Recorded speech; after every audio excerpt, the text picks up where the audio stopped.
Hai semuanya, balik lagi sama gue Uti. Dan di video kali ini gue mau share tentang event yang udah basi yang udah dilaksanakan Agustus kemarin 2 hari di JCC, yaitu Creativepreneur Summit 2024. Gue mau share aja isinya kayak gimana. Sebenarnya ini sebagai catatan pribadi juga buat gue, supaya gue inget apa aja yang terjadi di sana gitu. Cuman sayangnya emang gue nggak terlalu banyak record suasana di sana, simply karena gue nggak kepikiran. Kayak istilahnya gimana ya, pas acara gue terlalu fokus dengerin narasumber, pas gue kelar acara juga gue mencoba untuk memproses hasil dari diskusi para narasumber ini gitu. Jadi gue kayak banyak mikir lah gitu di sana. Jadi gue nggak ada kesempatan atau kepikiran untuk bikin video gitu ya, bikin full video. Jadi kayak ya udah, gue mau share aja hal-hal yang gue inget dan yang paling ngena buat gue di acara tersebut. Jadi si acara ini tuh awalnya nyokap gue yang tahu, justru nyokap gue ngasih tahu ada acara katanya bagus banget buat pebisnis lah gitu ya, kayak workshop buat atau seminar gitu tentang bisnis. Cuman waktu itu gue nggak terlalu tertarik karena gue kira tipikal seminar yang ujung-ujungnya bakalan ngiklan, paham gak sih? Kayak ujung-ujungnya bakal dia mempromosikan produknya mereka sendiri gitu. Sampai akhirnya iklan itu muncul di TV dan gue lihat narasumbernya itu menarik banget. Ada orang-orang dari YouTube, ada orang-orang dari Noise, ada orang-orang yang bekerja di dunia kreatif kayak content creator, influencer, bahkan ada juga beauty owner, makeup owner gitu, makeup brand owner maksud gue. Sama pebisnis lah pada umumnya, bahkan ada SBY.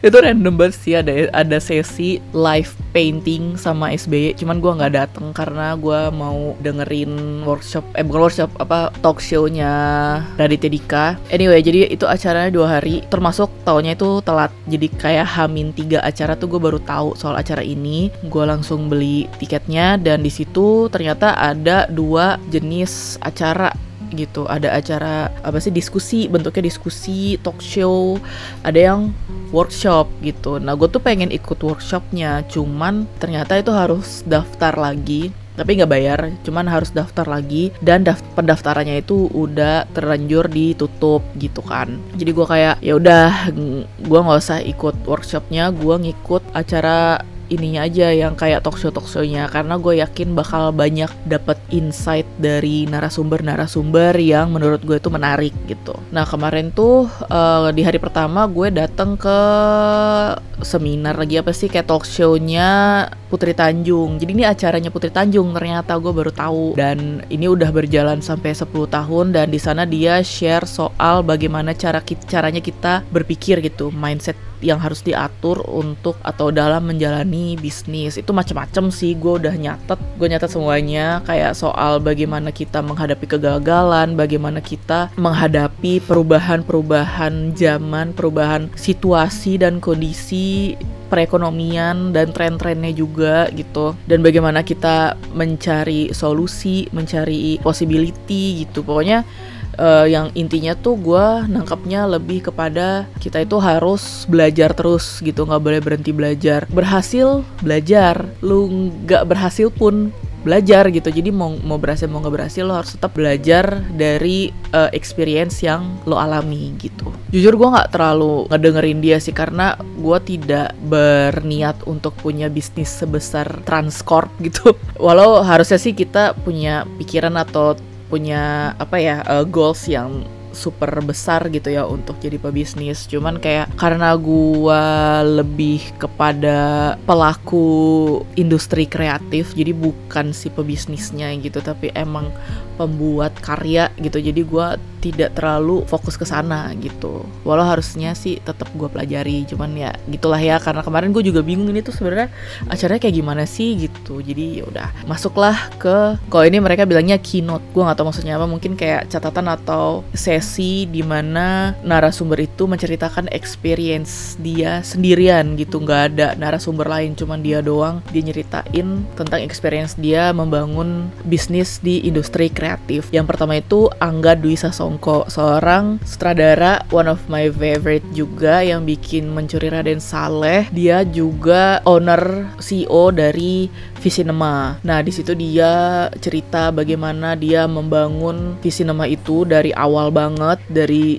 garasi rumahnya dia gitu kan. Dia itu memulainya dari kecil banget sampai sekarang udah menjadi salah satu rumah produksi yang sangat prestisius lah dan sangat disegani, salah satu yang disegani kalau menurut gue ya, karena memang cara kerja rumah produksi ini berbeda dari yang sebelumnya, bukan dari yang lainnya. Udah ada yang mirip kayak gini, cuman dari tradisi rumah produksi yang sebelumnya, which is dia itu menaungi banyak sekali produser, banyak sekali sutradara, terutama produser sih.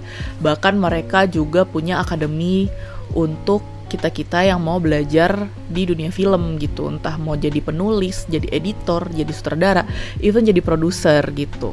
Jadi kayak keren banget sih menurut gue, sangat inspiring, dan satu hal yang bikin gue agak ngena, kayak bikin oh my god, ternyata gak gue doang yang ngerasain ini gitu. Which is dia bilang creativity is a lonely journey. Itu tuh bener banget, karena kreativitas itu kan sesuatu hal yang setiap orang itu unik gitu kan. Nggak semua orang punya kreativitas yang sama, nggak semua orang punya gaya style art yang sama gitu. Jadi kadang-kadang kita ngerasa sendiri, ngerasa kayak nggak punya siapa-siapa untuk bisa berjalan bareng-bareng gitu. Padahal sebenarnya banyak yang support kita sebenarnya, cuman kadang-kadang kayak kita ngerasa harus ngadepin semuanya sendiri gitu. Soal dimulai dari hal kecil itu benar, tapi ketika sudah berjalan kita harus berpikir besar atau think big gitu. Kayak lo harus pikir visi atau goals yang besar gitu. Misal kayak Visinema, dia nyontohin ya bisnisnya dia sendiri ya, dimana Visinema itu bukan hanya menjadi rumah produksi untuk film-film dia aja gitu, tapi juga anak muda yang mau bikin film, terus dia mungkin abis sekolah produser tapi dia nggak punya rumah produksi, dia bersedia gitu untuk menaungi anak muda yang mau jadi produser gitu. Itu menurut gue keren banget, karena pada akhirnya kalau lo berbisnis itu goals besarnya adalah lo harus berguna di masyarakat, lo harus berguna di orang-orang sekitar lo, minimal punya impact lah gitu untuk masyarakat. Dan itu menurut gue keren banget. Gue nggak pernah kepikiran sampai sana karena gue masih mikirin diri gue sendiri.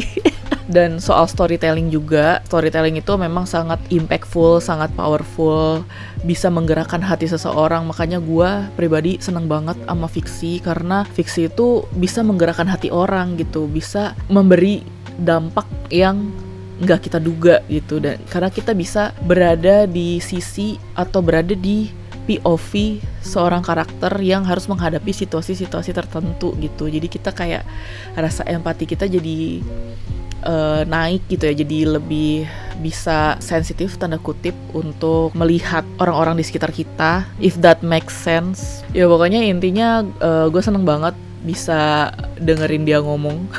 Banyak relate-nya dan sangat inspiring. Terus selanjutnya gue ke panel diskusi film production. Jadi di situ gue kira bakal ngebahas bagaimana cara bikin film gitu, gue kira. Tapi ternyata lebih ke bagaimana produksi film yang sehat itu seperti apa sih gitu. Karena kan industri kreatif ini tuh kayak belum ada aturan yang jelas gitu ya, belum ada pakem-pakem yang jelas, terutama untuk hal jam kerja. Orang-orang yang kerja di dunia kreatif itu biasanya overwork banget, kayak lu dipaksa untuk bisa kreatif terus dalam waktu yang nggak sehat sih menurut gue. Dan di sini konteksnya sih di film ya, di industri film, dimana mereka tuh kayak jam syutingnya tuh suka nggak sehat, bisa 24 jam, bisa 25 jam. Di situ juga ada produser dari Korea, gue lupa namanya siapa, nanti kalau gue inget gua taruh aja di sini. Beliau bilang katanya kalau di Korea itu sudah ada aturan jelas di undang-undang, di aturan pemerintahnya. Jadi makanya mereka tuh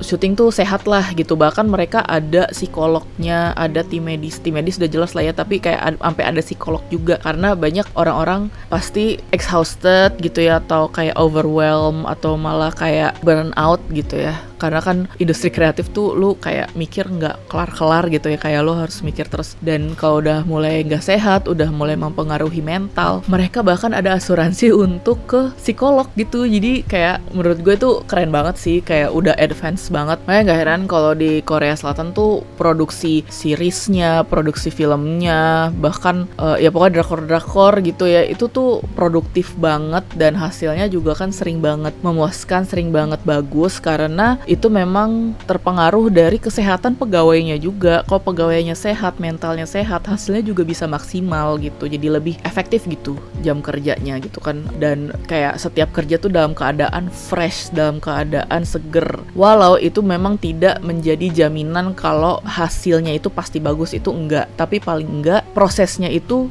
sehat gitu kan. Sehat, dan kemungkinan untuk hasilnya bagus juga tinggi gitu, karena orang-orangnya pada sehat istilahnya gitu.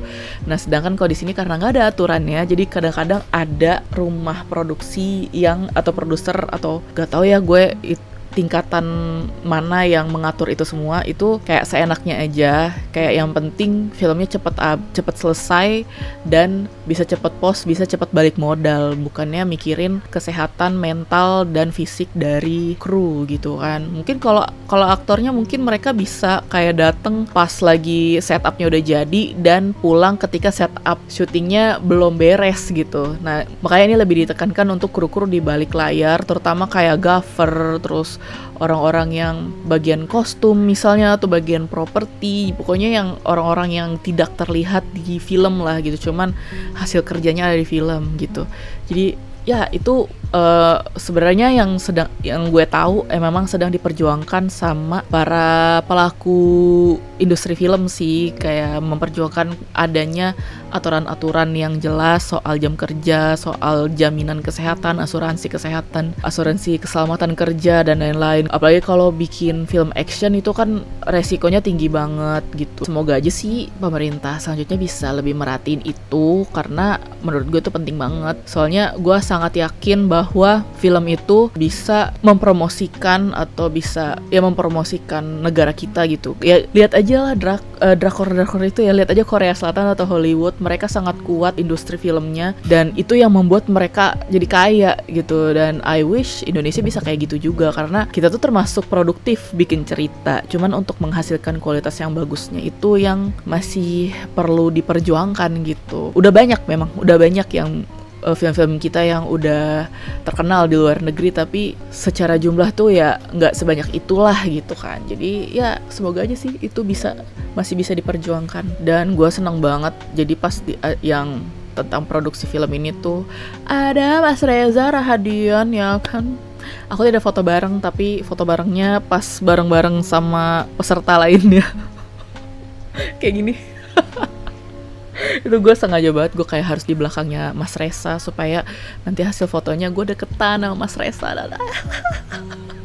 Gue ngefans banget sih sama dia, karena gue paling seneng sebenarnya kalau aktor tuh ngomong, aktor atau pokoknya pelaku industri film lah, karena mereka tuh kan basicnya tuh storytelling, jadi ketika mereka bercerita tuh enak dengernya gitu. Dan termasuk Mas Reza, I love you Mas Reza.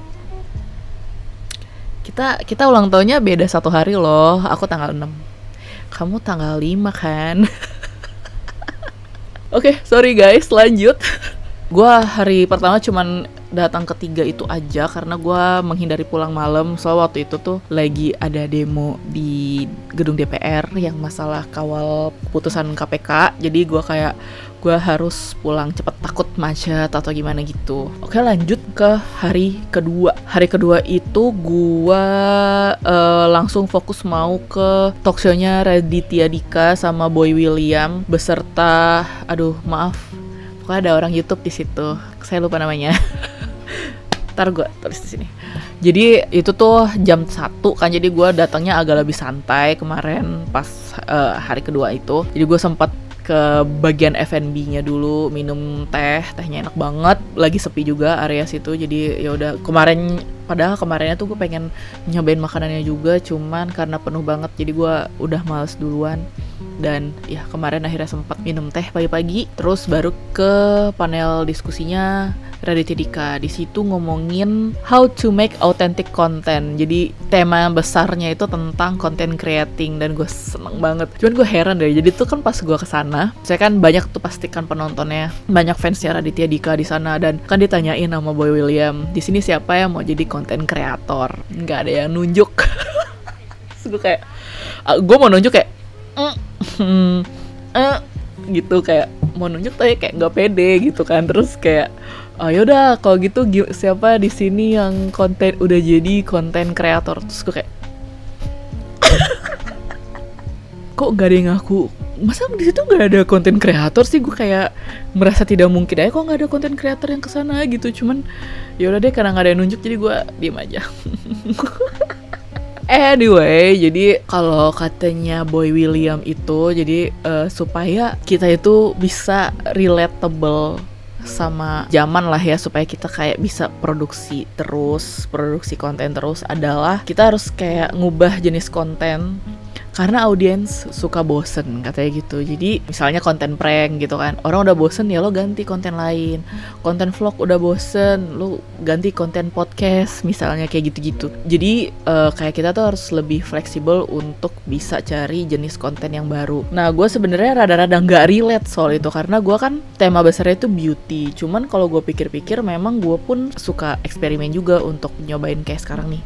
Tiba-tiba gue ngoceh-ngoceh sendiri gitu, berjam-jam di video gitu kan. Jadi nggak melulu gue review makeup atau kayak bikin tutorial, nggak melulu soal itu gitu. Jadi kayak emang sih gue pun berusaha untuk kayak nyoba konten-konten lain. Walau nggak tahu works atau enggak, tapi yang penting dikerjain aja. Dan kalau kata Raditya Dika, yang penting lo seneng ngerjainnya. Kalau lo seneng, nanti orang-orang yang seneng sama konten yang kayak lo punya itu bakal ngumpul gitu. Jadi pasarnya akan terbentuk sendiri kalau kata dia gitu. Ya gue nggak tahu ya dia ngomong gitu karena dia Raditya Dika atau gimana, soalnya Raditya Dika udah ada pasarnya, so ya gak sih, kayak dia mau bikin apa aja juga orang pasti kayak bakal mau nonton gitu, mengingat dia sudah ada nama. Cuman nggak tahu juga ya, menurut gue sih itu masuk akal juga, karena kata dia kan kita nggak pernah tahu nasib video kita itu akan seperti apa, nasib konten kita tuh apakah nanti bakalan rame atau enggak, atau malah jadi flop. Jadi yang penting intinya itu tadi,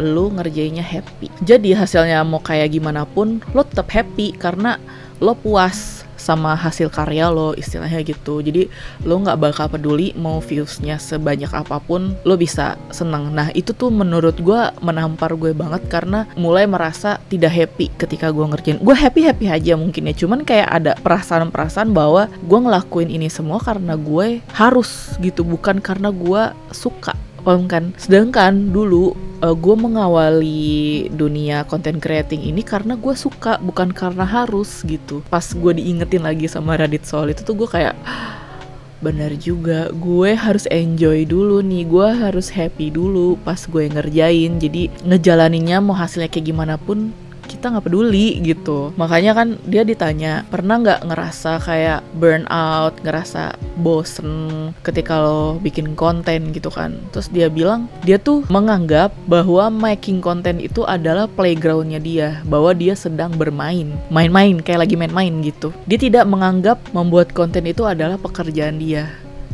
Tuh gue kayak, karena gue selalu merasa gue bikin konten karena kerjaan, karena gue nanti dapat duit gitu. Apalagi kalau misalnya hasil kerja sama brand kan, gue pasti kayak nganggap ini sebagai kerjaan, bukan ranah bermain gue. Dan sebenarnya dulu gue ngelakuin itu juga begitu gitu, karena gue ngerasa ini playgroundnya gue merasa gue kayak lagi bermain gitu. Tapi karena gue udah mulai dapat duit, udah mulai ngerasa kalau dapat duit kan pasti ada tanggung jawabnya kan yang harus kita pegang. Jadi gue ngerasa beban dan ngerasa ini jadi kerjaan. Jadi gue ngerjain semuanya tuh kayak tanda kutip autopilot aja gitu. Jadi konten gue terkesan template-y, tidak seperti sedang bermain gitu, paham gak sih? Jadi kayak, oh iya ya, kayak gue harus kayak gue harus mengubah mindset bahwa gue bikin konten karena gue mau, karena gue seneng, karena ini bikin gue happy, karena ini kayak tempat bermain gue gitu.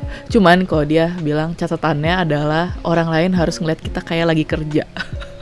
Kita ya kayak lagi main, tapi orang lain ngeliat kita kayak lagi kerja. Itu penting karena supaya lo itu apa gitu, dia bilang apa ya,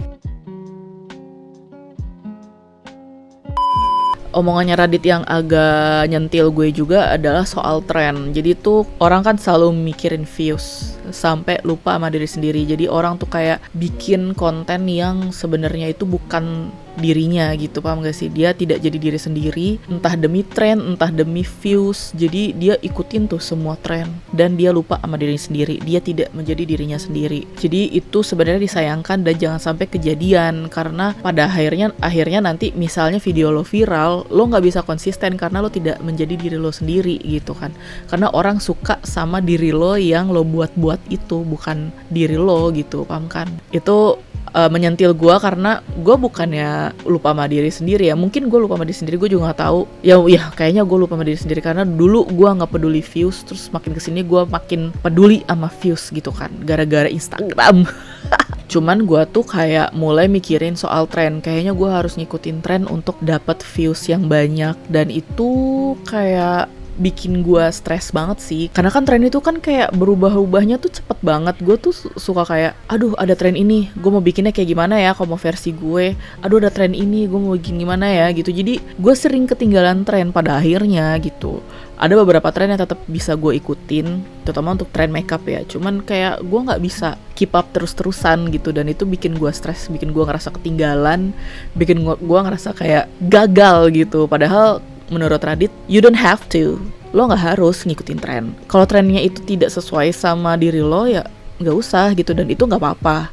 Lo nggak usah ngerasa gagal gitu. Jadi kayak stay true to yourself lah gitu kan. Dia bilang juga, kata Radit, jangan takut jelek. Itu bener banget sobat. Jadi tuh gue tuh terlalu perfeksionis ketika gue bikin konten kayak kemarin. Makanya gue nggak bikin konten, nggak bikin video di YouTube. Itu karena gue terlalu perfeksionis. Gue kepengen pakai kamera gue lagi supaya ada efek-efek bokeh gitu kan, terus kayak hasilnya jadi HD, jadi bagus lagi kayak video gue yang dulu yang studio style banget. Akhirnya gue kerepotan sendiri, dan karena repot akhirnya gue nggak bikin video, dan gue kayak sebel karena tidak bisa mencapai kesempurnaan yang gue cari gitu kan, yang sesuai sama standar gue. Sedangkan katanya nggak usah takut jelek, nggak usah takut videonya jelek, yang penting lo bikin aja. Kalau misalnya jelek ya lo perbaiki besoknya gitu, lo masih ada hari esok untuk memperbaiki karya-karya lo yang kemarin gitu. Dan itu memang penyakitnya perfeksionis ya, kayak kalau jelek ngulang. Itu gue gitu, kayak ini aja gue mau bikin video yang kemarin tuh, itu gue udah tag berkali-kali, saking gue ngerasa ini video jelek gak layak tayang, gue nggak mau upload. Padahal kayak ya udah, padahal lu yang penting upload terus lo perbaiki di video berikutnya gitu. Tapi gue nggak bisa, kayak susah banget. Makanya gue sekarang mengusahakan untuk bisa record di HP aja supaya lebih cepet dan bisa terlaksana gitu, bisa terwujudkan lah ide-ide gue ini gitu. Dan yang terpenting tuh jangan pernah ngerasa puas. Kalau lo udah puas itu bahaya, itu benar banget. Dan gue tidak pernah merasa puas sih, alhamdulillahnya. Makanya karena gue perfeksionis, gue gak pernah ngerasa puas. Gue ngerasa kayak, aduh videonya harusnya kayak gini, aduh fotonya harusnya kayak gini, harusnya kontennya kayak gini, harusnya gue nyampein ini tuh kayak. Makanya komentar-komentar haters tuh gue tidak peduli, karena gue lah the biggest haters diri gue tuh gue gitu, karena gue tukang kritik diri gue sendiri. Stres. Menurut dia tuh yang terpenting dari bikin konten itu adalah kepuasan penonton. Terus kayak perasaan tadi lo bilang gak usah peduli gitu ya sama views gitu. Tapi ternyata dia bilang untuk mengetahui kepuasan penonton itu adalah dari kepuasan kita saat membuat konten. Karena nanti pasti yang punya selera yang sama kayak kita itu bakal ngumpul di satu community ini gitu. Jadi lo gak perlu khawatir viewsnya kayak gimana. Kalau lo puas, penonton pasti puas. Dan penonton yang puas itu adalah orang-orang yang suka sama jenis-jenis konten yang kita punya gitu. So That's okay girl. Pada umumnya, pada intinya adalah bebaskan rasa takut jelek. Entah lo takut muka lo jelek, entah lo takut suara lo jelek, lo takut videonya jelek, nggak masalah. Yang penting lo bikin. Karena menurut dia karya yang paling bagus adalah karya yang jadi, bukan ide doang. Kalau jelek itu bisa diperbaiki besoknya lagi untuk di konten berikutnya. So, yang penting jangan takut coba sih. Menurut gue jangan takut untuk start. Karena kadang-kadang yang bikin kita takut duluan itu adalah pas mulai. Ketika udah mulai, lo akan penasaran untuk bikin yang lebih bagus lagi, lebih bagus lagi, lebih bagus lagi. Lo akan kayak lebih explore lagi untuk konten-konten berikutnya gitu. Jadi banget buat teman-teman yang punya perasaan, punya kegelisahan yang sama kayak gue. Karena menurut gue panel diskusi ini sangat membuka mata gue banget, sangat menggugah gue untuk kembali happy dalam membuat karya dan membuat konten. Dan juga menggugah gue untuk lebih percaya diri untuk explore new things. Terus udah gue pulang-pulang gue ke F&B-nya makan. Gue lapar banget soalnya gue datang-datang gue nggak makan kan, cuma minum teh doang. Oh, gue keluar dari ruangan itu gue mampir ke booth-boothnya. Jadi di sana ada orang-orang jualan pasti brand-brand indie itu, ada yang jualan parfum, jualan aromaterapi, ada botol minum, pokoknya gitu-gitulah. Terus ada gue ke ini Atsiri ya. Dia jual parfum sama kayaknya Reed diffuser juga deh. Gue lupa. Pokoknya yang gue langsung lihat itu si parfumnya, dia nggak ada full size. Katanya full size-nya bakalan ada di tahun 2025. Dan dia ada 5 varian deh kalau nggak salah. Gue naksir 2, tapi gue ambil yang ini. Gue ngerasa kayak gue kayaknya harus beli sesuatu deh di sini untuk tanda kutip kenang-kenangan dari acara ini, kayak souvenir lah. Padahal ini bukan souvenir official atau apa. Ini yang varian kembang setaman Astiri Jawa.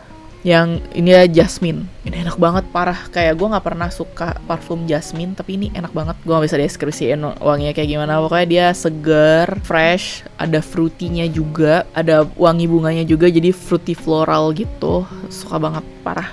Dan dia wanginya benar-benar nyebar, jadi jangan pakai banyak-banyak karena bisa pusing. Dan karena ini isinya 10 ml, jadi ini selalu gue bawa-bawa sekarang. Terus pas di F&B itu aku makan kebab India gitu, enak deh, kayak pedesnya tuh enak, pedesnya tuh beda gitu. Dan kocaknya di situ rame banget karena pengunjungnya itu, jadi akses F&B-nya itu bukan untuk peserta acara Creative Partner Summit doang, tapi juga orang-orang secara umum. Which is kebetulan di hall sebelah itu lagi ada acaranya Nasdem. Jadi di situ banyak kader Nasdem yang ikutan makan di sana. Jadi kayak ya Allah penuh banget. Tapi akhirnya gue dapat tempat numpang gitu. Kayak ada orang lagi duduk berdua. Kan itu kursi buat berempat. Gue numpang aja di situ. Terus dia pergi, tiba-tiba ada sekeluarga numpang. Pokoknya kayak ya udah kayak kita nyampur aja duduknya gitu. Tempatnya PW banget. Dan gue baru tahu JCC sekarang udah direnov ya bagian lantai bawahnya itu. Jadi tempat musolanya jauh lebih nyaman, terutama untuk cewek, karena tempat wudhunya tuh nyatu sama musolanya. Aduh, sama musolanya. Kan sebelumnya kan misah kan, mesti ke toilet dulu, dan antara toilet sama musolanya tuh lumayan jauh, jadi kayak rese gitu. Tadinya gue nggak mau sholat di situ tuh, cuman pas ngelihat tempat wudhunya di dalam aman, aku senang banget. Terima kasih JCC. Udah deh gitu aja, pokoknya intinya ini acara sangat-sangat inspiratif dan bikin gue termotivasi untuk terus bikin karya. Dan makanya gue sekarang kayak sedang ngeriset otak gue untuk bisa fokus bikin YouTube lagi, bikin YouTube video lagi, semoga bisa konsisten. I know like kemarin-kemarin gue sudah termotivasi untuk konsisten, tapi nggak jalan karena si perfeksionisnya itu. Jadi si perfeksionis itu harus gue hancurkan, dan kayak yang penting dibikin dulu gitu, nggak usah mikirin bagus jeleknya, yang penting bikin. Oke, sumpah ini video lama banget, kayaknya bisa lebih dari 30 menit deh. Ada yang mau dengerin gak ya gue ngomong sepanjang ini?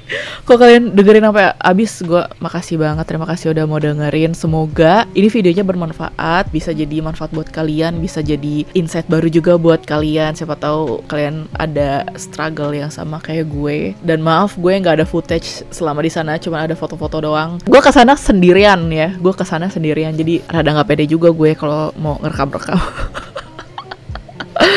Tapi karena Radit ngomong gitu, aku harus pede, aku tidak boleh malah malu ya. Jadi ya udah, terima kasih banyak udah nonton videonya sampai terakhir dan sampai jumpa di video berikutnya.